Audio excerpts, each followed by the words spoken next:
আলোচনা সমালোচনার ফলে চালুর মাত্র এক বছরের মাথায় বাতিল করা হয় ২০২৩ সালের কারিকুলাম। ২০১২ সালের শিক্ষাক্রম কিছুটা পরিমার্জন করে চালিয়ে নেওয়া হচ্ছে চলতি বছরের শিক্ষা কার্যক্রম।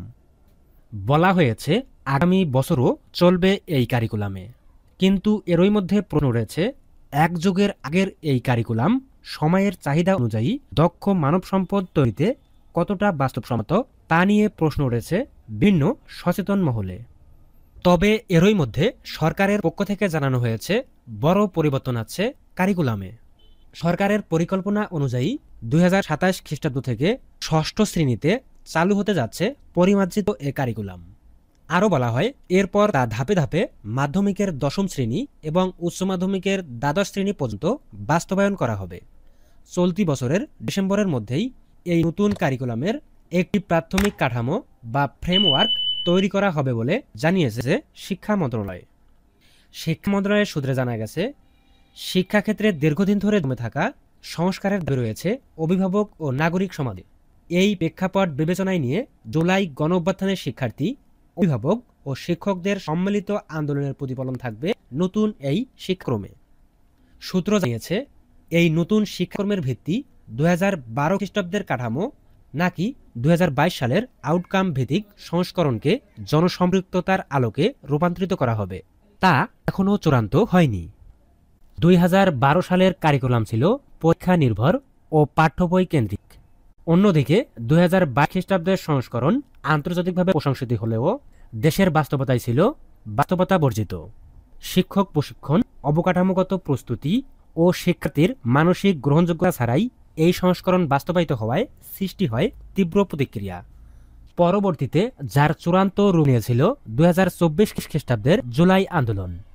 বর্তমান সরকার জুলাইয়ের প্রতিবাদ ও বাস্তবতার প্রেক্ষিতে ২০২৭ খ্রিস্টাব্দ থেকে ষষ্ঠ শ্রেণীতে একটি নতুন শিক্ষাক্রম চালুর ঘোষণা দিয়েছে। জাতীয় শিক্ষাক্রম ও পাঠ্যপুস্তক বোর্ড এনসিটিবি ডিসেম্বরের মধ্যেই একটি ফ্রেমওয়ার্ক চূড়ান্ত করতে যাচ্ছে।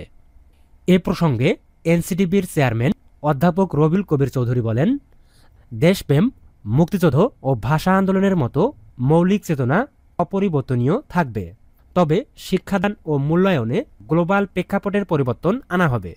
এতে জুলাই বিপ্লবের দাবিরও প্রতিফলন ঘটবে।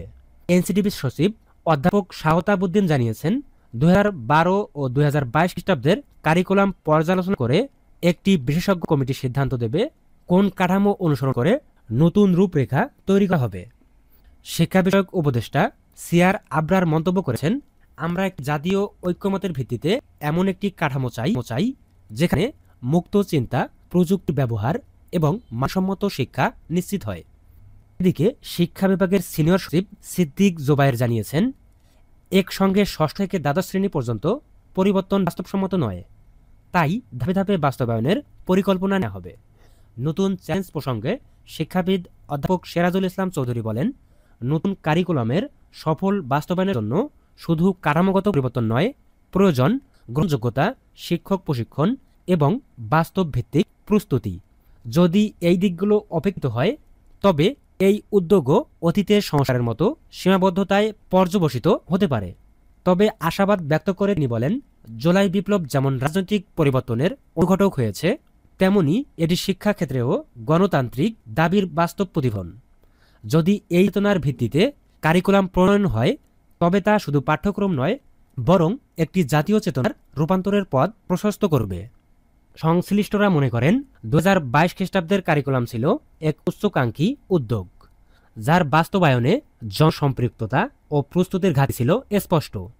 বিপরীতে জুলাই বিপ্লব উত্তর নতুন কারিকুলাম যদি যুক্তিসঙ্গত হয়, বাস্তব ভিত্তিক ও অংশগ্রহণমূলক হয়, তবে তা হতে পারে বাংলাদেশের শিক্ষা ব্যবস্থার জন্য একটি টেকসই ভিত্তি, যা শুধু জ্ঞান অর্জনের জন্য নয়, সমাজ গঠনের দিকেও বড় পরিবর্তনের সূচনা করবে। প্রিয় ভিউয়ার্স, শিক্ষা সংক্রান্ত যে কোনো খবর সবার আগে পেতে চ্যানেলটি এখনই সাবস্ক্রাইব করে বেল আইকনটি বাজিয়ে রাখুন। ধন্যবাদ। আল্লাহ হাফেজ।